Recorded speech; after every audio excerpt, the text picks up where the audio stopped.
So hello everyone, कैसे हैं आप सब। मेरा नाम है सैयद काशिफ। आज हम शुरू करने जा रहे हैं 7th वाला चैप्टर जो कि है प्रोबेबिलिटी डिस्ट्रीब्यूशन। अब ये वाला चैप्टर बोर्ड्स में 5 मार्क्स का वेटेज रखता है, जिसमें 2 टाइप्स आने वाले हैं। सबसे पहला टाइप यहाँ मैंने लिखा हुआ है डिस्क्रीट प्रोबेबिलिटी, और डिस्क्रीट रैंडम वेरिएबल भी इसे कहते हैं। टाइप का आइडेंटिफिकेशन किस तरीके से करना है, टाइप 1 का सम हो या टाइप 2 का सम हो, किस तरीके से उसको हम आइडेंटिफाई करेंगे, सब ये लेक्चर में मैं आप लोगों को बताने वाला हूँ। तो बिना ज्यादा टाइम वेस्ट किए चलिए शुरू करते हैं।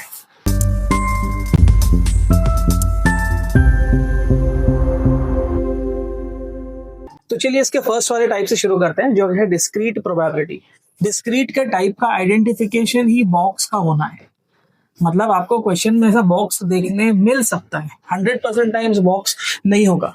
तो सर अगर बॉक्स नहीं होगा तो फिर कैसे आइडेंटिफाई करेंगे?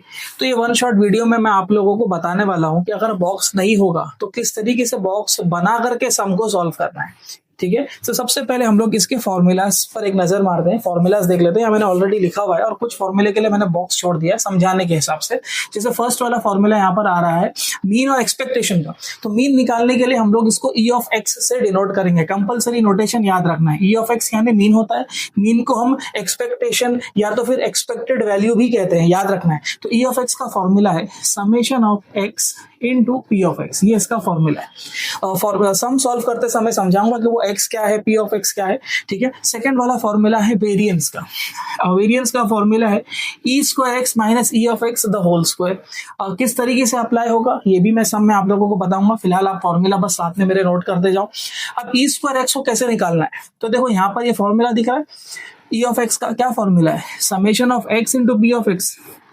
बस यहाँ पर पावर में कुछ नहीं था तो यहाँ कुछ नहीं आया, लेकिन यहाँ पावर में 2 है तो यहाँ पर आपको 2 लिख देना है। ठीक है, ये ई स्क्वायर एक्स का फॉर्मूला होगा। यहाँ से आपको क्या मिलेगा, वेरिएंस मिलेगा। ठीक है, स्टैंडर्ड डेविएशन का formula under root of variance. ठीक है ना, इसका रूट निकाल देंगे तो आपको स्टैंडर्ड डेविएशन मिल जाएगा। और इन सब का master formula summation of p of x is equal to 1। इसका मतलब होता है कि जितनी भी प्रोबेबिलिटीज है उन सबको जब आप ऐड करोगे तो आंसर 1 आएगा, ध्यान में रखना है। ठीक है, तो ये फॉर्मूलाज है, पहले फटाफट आप फॉर्मूलाज नोट करो, फिर हम लोग फर्स्ट वाले सम से शुरू करते हैं। अब यहाँ पे क्वेश्चन में दिख रहा है the probability distribution of a discrete random variable. देखो क्वेश्चन में बोल दिया, टाइप का नाम ही दे दिया है, डिस्क्रीट रैंडम वेरिएबल है ना। डिस्क्रीट प्रोबेबिलिटी मैंने टाइप का नाम जैसा कि यहाँ पर दिया हुआ है। तो डिस्क्रीट रैंडम वेरिएबल के लिए उसने टेबल दिया है और वो बोल रहा है कि आप k का वैल्यू फाइंड करो। ठीक है, k का वैल्यू हम लोगों को फाइंड करना है। तो पहले मैं k का वैल्यू फाइंड करने के लिए सबसे मास्टर फॉर्मूला मैंने बोला, सबका मास्टर फॉर्मूला क्या है, summation of p of x is equal to 1 है ना। तो यहाँ पर ये फॉर्मूला लगाएंगे summation of p of x is equal to 1। इसका मतलब कि जितनी भी प्रोबेबिलिटीज है सबका एडिशन करके आंसर 1 आना चाहिए। ठीक है, तो यहाँ पर k दिया हुआ है plus 2k plus 3k plus 4k plus 5k is equal to 1। अब सबको ऐड करो, 5 4 9 10 10 और 5 यहाँ पर 15 हो रहा है, तो ये आ रहा है 15k इज इक्वल टू 1। मुझे k का वैल्यू चाहिए खाली, तो k इज इक्वल टू 1 और ये 15 नीचे आ जाएगा। तो k का वैल्यू मिल रहा है 1/15, जो कि अपना फाइनल आंसर है। ठीक है, इंपॉर्टेंट कैटेगरी है, 1 मार्क्स के लिए ये कैटेगरी हो सकता है आपको पूछे वो एग्जाम में। ज्यादातर MCQ वगैरह में आप ये वाले टाइप के सम को एक्सपेक्ट कर सकते हो। ठीक है, समझ में आया है तो pause the video to note down. तो चलिए सेकंड वाले सम से शुरू करते हैं। सेकंड वाले क्वेश्चन में बोल रहा है find the expected value, variance and standard deviation. Boards का सम है ये और 3 मार्क्स के लिए पूछा था, और सारी चीजें इसमें हम लोगों को फाइंड करना है। मतलब जो हम लोगों ने फर्स्ट वाला सम किया और उसमें ये सारे फॉर्मूलाज उसमें इस्तेमाल नहीं किए थे, हम लोगों ने सिर्फ ये मास्टर फॉर्मूला यूज किया था। तो सेकंड वाले सम में ये तीनों फॉर्मूला का यूज आने वाला है। ठीक है, तो फॉर्मूला अपने सामने रखो ताकि सेकंड वाला सम जब सॉल्व करो तो फॉर्मूला देख के रिलेट कर पाओ। ठीक है, तो सबसे पहले आप यहाँ पर देखो x दिख रहा है आपको, है ना। फिर क्या दिख रहा है, p of x is equal to x। ठीक है, तो यहाँ पर है ना टेबल बना लेते हैं हम लोग। सबसे पहला टेबल में वैल्यूज क्या दी है वो देखते हुए हम लोग काम करेंगे। तो देखो x दिया हुआ है, x का वैल्यू 0 दिया है, फिर 1 दिया है, फिर 2 दिया हुआ है और 3 दिया है। और p of x equal to x का वैल्यू दिया है 1/8, 3/8, फिर 3/8, फिर 1/8। ठीक है, अभी हम लोगों को मीन निकालना है। सबसे पहला मीन निकालना है ना। मीन को हम लोग एक्सपेक्टेड वैल्यू भी कहते हैं। ये एक्सपेक्टेड वैल्यू या मीन निकालने के लिए हम लोगों को फॉर्मूला मालूम है, ई ऑफ एक्स से हम लोग इसको डिनोट कर रहे थे। इसका फॉर्मूला क्या था, summation of x into p of x, बराबर, ये इसका फॉर्मूला है। लेकिन अब x into p of x पहले आपको निकालना पड़ेगा, तो हम लोग क्या करेंगे, मैं काम करता हूँ यहाँ पर ये चीज को हटा देता हूँ और पहले मैं इसको कुछ इस तरीके से मैं लिख देता हूँ, एक्स और पी ऑफ एक्स का मल्टीप्लीकेशन। तो अब एक्स और बी ऑफ एक्स का जब मल्टीप्लीकेशन होगा तो किस तरीके से काम चलेगा वो समझ लेते हैं। देखो 0 इंटू 1/8 0 आएगा, 1 इंटू 3/8 3/8 आएगा, 2 इंटू 3/8 तो 2 3 था 6, नीचे 8 है, ठीक है, 3 1 जा 3, फिर नीचे 8 है, तो ये क्या मिल गया, x into p of x मिल गया। अब आपको ई ऑफ एक्स चाहिए, बराबर ना, और ई ऑफ एक्स का फॉर्मूला क्या था, summation of x into p of x. तो यहाँ पर summation of x into p of x ये सब निकाला ना हम लोगों ने, एक्स इंटू पी एक्स हम लोग ने ऑलरेडी निकाल दिया है, तो बस समेशन करना है, यानी सबको ऐड करना है। तो 0 प्लस 3/8 प्लस 6/8 प्लस 3/8। अब एलसीएम लेंगे तो देखो डिनोमिनेटर में 80 आएगा, 3 प्लस 3 6, 6 प्लस 6 अपना 12 हो जाएगा, 4 के टेबल से जाएगा, 4 3 जा 12 एंड 4 2 जा 8। तो आपको ई ऑफ एक्स मिल रहा है यहाँ पर और 3/2 मिल रहा है, ठीक है। ई ऑफ एक्स हम लोगों ने निकाल लिया। अब ई ऑफ एक्स निकाल लेने के बाद में हम लोगों को क्या चाहिए और क्या पूछा हुआ है, ई ऑफ एक्स का मतलब पहले तो मीन होता है, मीन का मतलब एक्सपेक्टेड वैल्यू, हम लोगों ने एक्सपेक्टेड वैल्यू निकाल लिया। अब जब वेरिएंस निकालने की बात होगी तो वेरिएंस को हम लोग किससे डिनोट कर रहे थे, फॉर्मूला पहले लिख देते हैं, ई ऑफ एक्स। इसका फॉर्मूला क्या था, E square x minus E of x the whole square. अब इसमें से ये फॉर्मूला में से मेरे पास में ई ऑफ एक्स तो आ चुका है, बराबर ना, ई ऑफ एक्स 3/2 हमने निकाल लिया, एक्सपेक्टेड वैल्यू निकाल ली, लेकिन ये ई स्क्वायर एक्स क्या होगा, तो ई स्क्वायर एक्स का भी फॉर्मूला था, ई स्क्वायर एक्स का क्या फॉर्मूला था, summation of x square into p of x, बराबर, फॉर्मूला यहाँ पर लिखा हुआ था, ई स्क्वायर एक्स का summation of x square into p of x, वही फॉर्मूला मैंने यहाँ पर लिख करके दिया है, ठीक है। तो मुझे मतलब यहाँ पर एक एक्स स्क्वायर बंदा लगने वाला है, तो पहले मैं यहाँ पर एक्स स्क्वायर निकाल लेता हूँ। तो यहाँ पर मुझे एक्स स्क्वायर लगेगा, तो एक्स स्क्वायर निकालेंगे। एक्स स्क्वायर के लिए देखो इसका स्क्वायर करना है, 0 का स्क्वायर 0, 1 का स्क्वायर 1, 2 का स्क्वायर 4, 3 का स्क्वायर 9, ठीक है, ये एक्स स्क्वायर आ गया। एक्स स्क्वायर का काम नहीं है, मुझे एक्स स्क्वायर और पी ऑफ एक्स का मल्टीप्लीकेशन चाहिए, तो मैं क्या करूंगा, एक्स स्क्वायर और पी ऑफ एक्स को भी मल्टीप्लाई कर दूंगा। तो यहाँ पर एक्स स्क्वायर का वैल्यू क्या है 0, बराबर, और पी ऑफ एक्स का वैल्यू क्या है 1/8, तो मुझे इन दोनों को मल्टीप्लाई करना पड़ेगा। तो 1/8 इंटू 0 0 ही आएगा, फिर 3/8 इंटू 1 3/8 आएगा, और 3/8 इंटू 4 तो 4 3 जा 12, 12/8, 9 1 जा 9, 9/8, ठीक है। तो यहाँ पर क्या मिल गया मेरे को, x square into p of x मिल गया, ठीक है। अब ये निकाल लेने के बाद में मेरे को ई स्क्वायर एक्स चाहिए, तो इसका वैल्यू मैं यहाँ लिखता हूँ, ई स्क्वायर एक्स मतलब summation of x square into p of x, तो इसका समेशन मतलब इन सबको हम लोग ऐड करेंगे, तो यहाँ पर आ जाएगा 0 प्लस 3/8 प्लस 12/8 प्लस 9/8।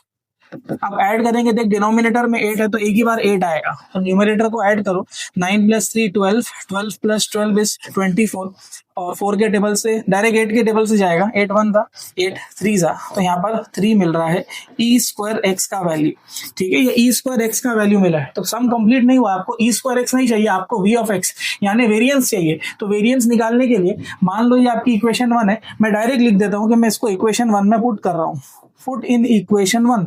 अब इक्वेशन 1 क्या है, v of x is equal to e square x, ये ई स्क्वायर एक्स का वैल्यू तो 3 आया है, माइनस ई ऑफ एक्स का होल स्क्वायर है ना, ई ऑफ एक्स का वैल्यू कितना आया, ई ऑफ एक्स का वैल्यू 3/2 आया, तो यहाँ लिखो 3/2 द होल स्क्वायर, सिंप्लीफाई करो इसको, 3 माइनस 3 का स्क्वायर 9, 2 का स्क्वायर 4, टेक 4 3 जा हो जाएगा 12, 12 माइनस 9 अपॉन 4, 12 में से 9 गया तो 3, 3/4 मिल रहा है, यानी आपको वेरिएंस मिल गया, यहाँ पर वेरिएंस मिल रहा है 3/4।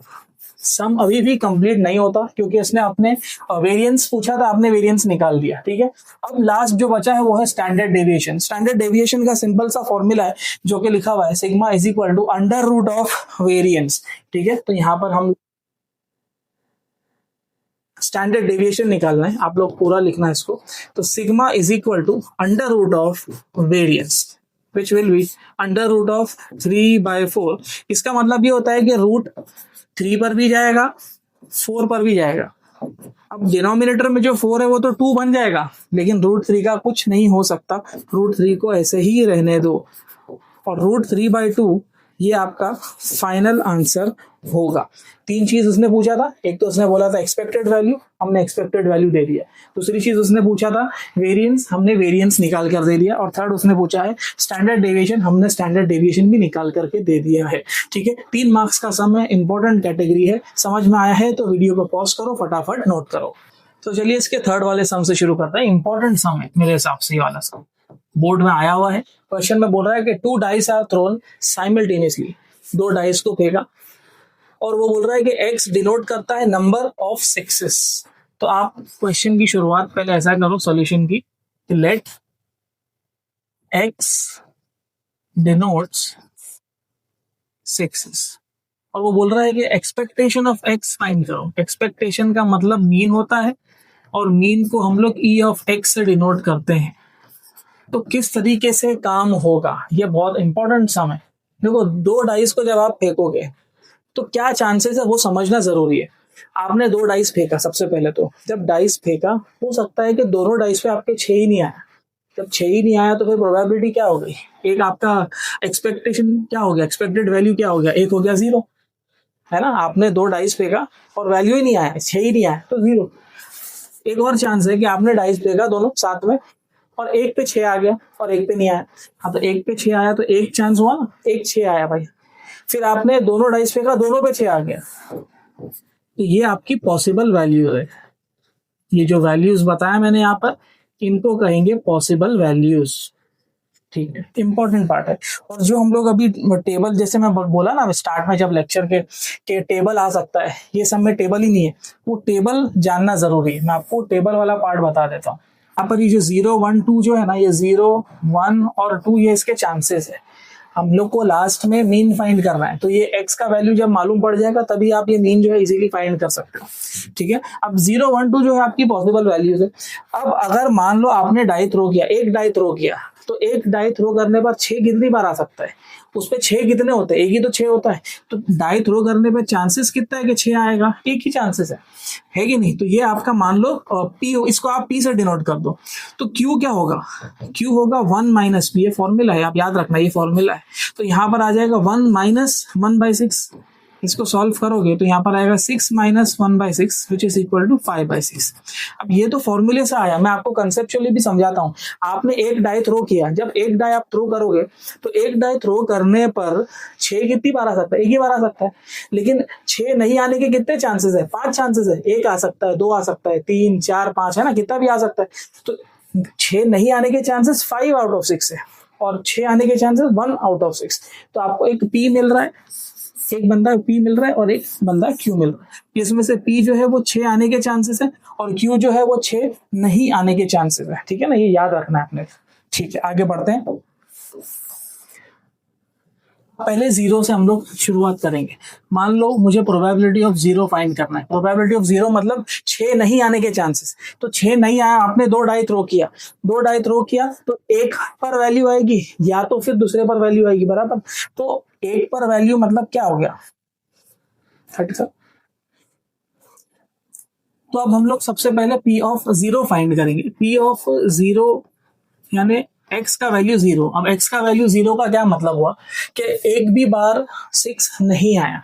तो देखो ये जो प्रोबेबिलिटी थी ये 6 आने की प्रोबेबिलिटी है, और ये जो प्रोबेबिलिटी है वो 6 नहीं आने की प्रोबेबिलिटी है। तो कितने डाइस आपने फेंके, 2 फेंके, तो मतलब q इंटू q आएगा। मतलब पहले डाई पर भी 6 नहीं आया, दूसरी डाई पर भी 6 नहीं आया। तो मैं यहाँ पर डॉट इसलिए डाला हूं, मतलब q इंटू क्यू है, डॉट का मतलब मल्टीप्लीकेशन होगा। समझ में आया, ऑप्शन नहीं है ना, यहाँ पर 2 डाई को साथ में फेंकना है। तो ये एंड ये इसका मतलब हुआ। तो आप लोग ऐसा याद रखना, जब एंड होगा तो मल्टीप्लीकेशन आएगा, और जब और की बात होगी तो प्लस होगा। याद रखना, और भी लगने वाला है वो भी बताऊंगा मैं आप लोगों को। ठीक है, तो यहाँ पर जब एंड की बात होगी तो मल्टीप्लीकेशन, और की बात होगी तो प्लस आएगा। ओके, अब q का वैल्यू क्या है, हम लोगों ने अभी देखा 5/6। तो 5/6 इंटू 5/6, तो ये हो जाएगा 25/36। तो मुझे p of x equal to 0 का वैल्यू मिल रहा है 25/36। तो यहाँ हम लोग लिख देंगे 25/36। ठीक है, दूसरे वाले केस पर आते हैं कि जब आपका x का वैल्यू इक्वल टू 1 होगा।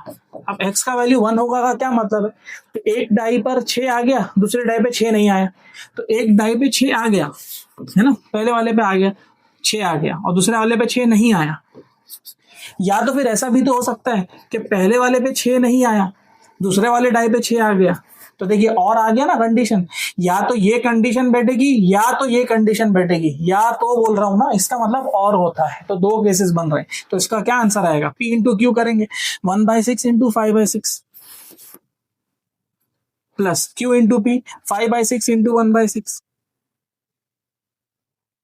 6 6 जा 36 है ना, यहाँ पर भी डिनोमिनेटर में 36, 5 1 जा 5, तो यहाँ पर 36 एलसीएम लेने पर और 5 प्लस 5 हो जाएगा आपका 10। तो ये मुझे क्या मिल रहा है, सेकंड वाला आंसर, जिसको आप और सिंप्लीफाई चाहिए तो कर सकते हो। और 2 के टेबल से जाएगा 2 5 जा और 2 1 जा और 2 8 जा, तो 5/18 आ रहा है। तो यहाँ पर मुझे 5/18 वैल्यू मिल रहा है, ठीक है।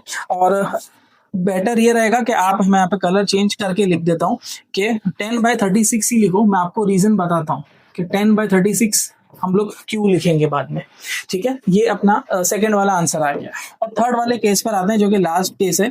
लास्ट केस बोल रहा है कि भाई दोनों बार 6 आ गया है ना, x इक्वल टू 2 का मतलब कि दोनों बार आपने थ्रो किया डाई को, एक बार आपने दोनों डाई को थ्रो किया तो आपको 6 मिल गया। तो 6 मिल गया मतलब पहले पर भी 6 मिल गया, दूसरे पर भी 6 मिल गया, है ना। ये 6 आने की प्रोबेबिलिटी है और ये 6 नहीं आने की प्रोबेबिलिटी। तो P इंटू P, P कितना है 1/6, फिर वापस से ये वाला P, ये भी 1/6, 1 1 जा 1 बराबर ये 6 है, तो 6 6 जा नीचे आ जाएगा 36। तो मुझे सेकंड वाले का आंसर मिल रहा है 1/36, ठीक है। अभी हम लोगों को जो फाइंड करना है वो है एक्सपेक्टेशन, ठीक है ना। एक्सपेक्टेशन मैं यहीं पे लिखता हूँ, ये वाले पार्ट को आप इसके लाइन से ही लिखना, मैं यहाँ पर स्पेस है उसके हिसाब से मैं लिख दे रहा हूँ। तो मुझे चाहिए एक्सपेक्टेड वैल्यू।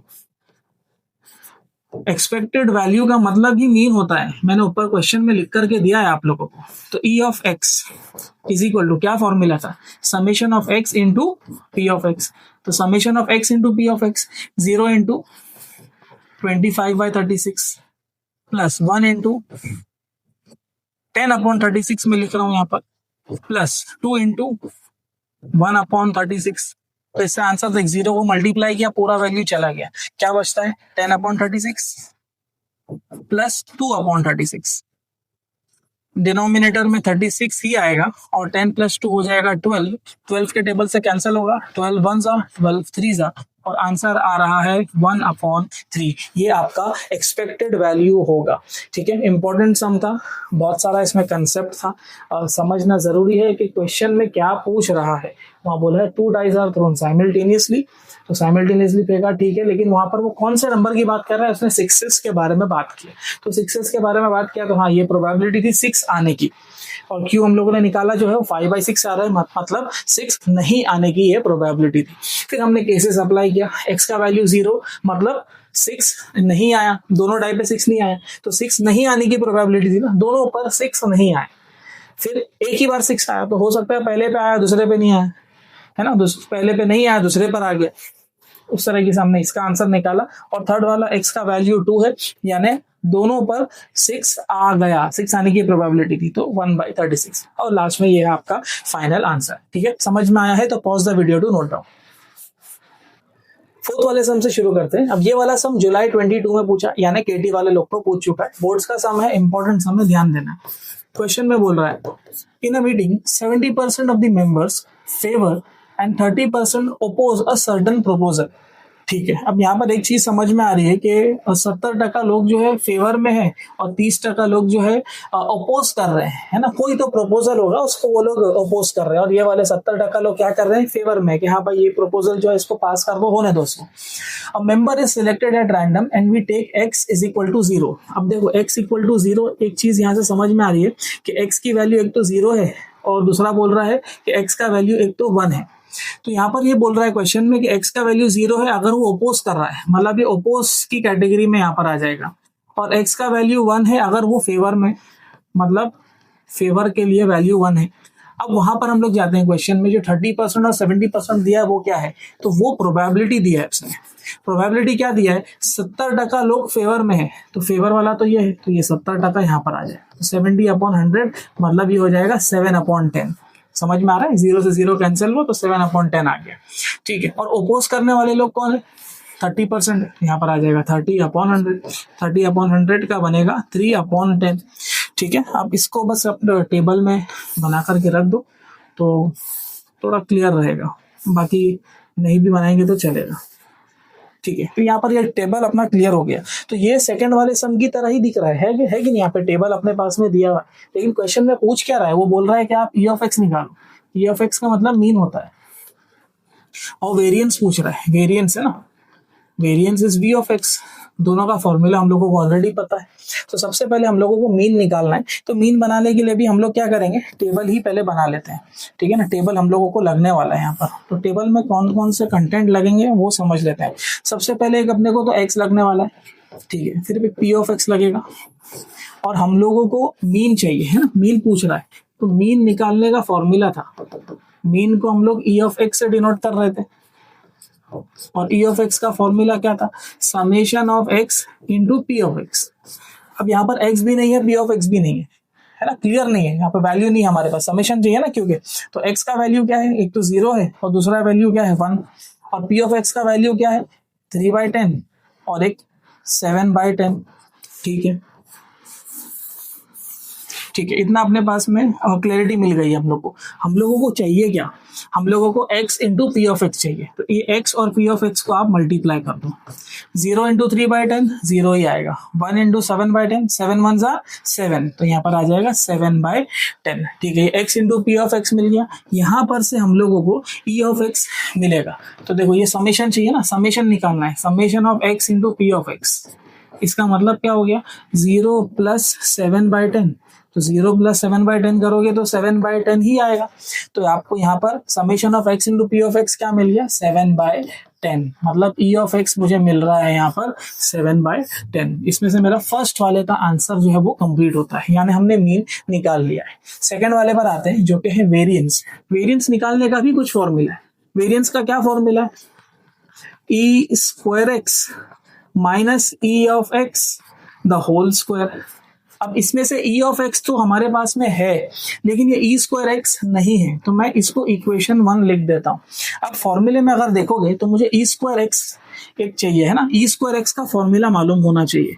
ई स्क्वायर एक्स का फॉर्मूला सेम है, इसकी तरह ही है, बस फर्क यहाँ पर स्क्वायर का है, तो एक्स पर भी स्क्वायर आएगा। इस तरीके से फॉर्मूले को याद करना है। अब क्वेश्चन में यहाँ पे टेबल में देखो एक्स स्क्वायर हमको नहीं दिख रहा है, तो पहले मुझे एक्स स्क्वायर निकालना पड़ेगा, तो यहाँ पर आ जाएगा एक्स स्क्वायर, ठीक है। तो 0 का स्क्वायर करा 0 ही आएगा, 1 का स्क्वायर किया 1 ही आएगा। फिर ये एक्स स्क्वायर को मल्टीप्लाई करना पड़ेगा पी ऑफ एक्स से, तो एक्स स्क्वायर को पी ऑफ एक्स से मल्टीप्लाई करो, तो यहाँ पर आ जाएगा x square p of x, है ना, मल्टीप्लीकेशन के लिए। तो 0 इंटू 3/10 0 ही आएगा, फिर 1 इंटू 7/10 7/10 ही आएगा।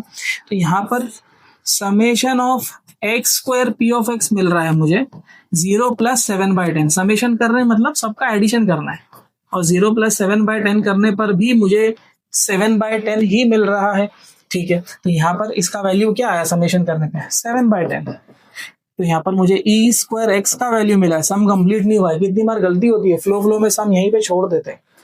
यहाँ पर ये जो वैल्यू आई है इसको यहाँ सब्सटीट्यूट करोगे, पुट इन इक्वेशन 1। तो इक्वेशन 1 क्या है अपनी, v of x is equal to e square x. E square x का वैल्यू है 7/10 minus e x the whole square का वैल्यू है 7/10 द होल स्क्वायर, ठीक है। इसको सिंप्लीफाई करो, 7/10 माइनस 7 का स्क्वायर 49, 10 का स्क्वायर 100, इसको सिंप्लीफाई करेंगे, एलसीएम लेना पड़ेगा इसके लिए। देख यहाँ पर 100 है, तो इसको 100 बनाने के लिए भी 10 से मल्टीप्लाई करेंगे, यहाँ पर भी 10 से मल्टीप्लाई करेंगे, तो क्या मिलेगा मेरे को यहाँ पर 7 10 70 माइनस 49, और अब दोनों के पास 100 है बराबर, तो 100। अब इसको माइनस करो, 70 माइनस 49 करो, 10 में से 9 गया तो 1, 6 में से 4 गया तो 2, तो यहाँ पर 21/9 100, ये हो रहा है आपका फाइनल आंसर। ठीक है, ये अपने को मिल रहा है यहाँ पर वेरिएंस। समझ में आया है तो pause the video to note down. तो चलिए टाइप 2 से शुरू करते हैं, जो है कंटिन्यूस प्रोबेबिलिटी, जिसको हम कंटिन्यूस रैंडम वेरिएबल भी बोलते हैं। अब कंटिन्यूस की हिंट यही है पहचानने की कि आपको एग्जाम में जो भी क्वेश्चन आएगा वो लिमिट्स के फॉर्मेट में देगा। ज्यादातर से ऐसा कुछ फॉर्मेट ज्यादातर आपको देखने मिलेगा, 90% टाइम समझ के चलो। इसके प्रीवियस ईयर के क्वेश्चंस भी देखोगे तो आपको ऐसे ही कुछ लिमिट्स देखने मिलेगी। ये भी प्रीवियस ईयर का क्वेश्चन ही है। ठीक है, अब फर्स्ट वाले सम से शुरू करते हैं और उससे पहले एक फॉर्मूले पे नजर डालते हैं कि फॉर्मूला जो हमारे को याद रखना है वो यही मास्टर फॉर्मूला याद रखना है। फॉर्मूले में बोल रहा है कि इंटीग्रल ऑफ कोई भी फंक्शन इक्वल टू 1 होगा। जैसे फर्स्ट वाला टाइप हम लोगों ने किया था डिस्क्रीट प्रोबेबिलिटी का, उसमें सारे प्रोबेबिलिटी का एडिशन 1 होता है।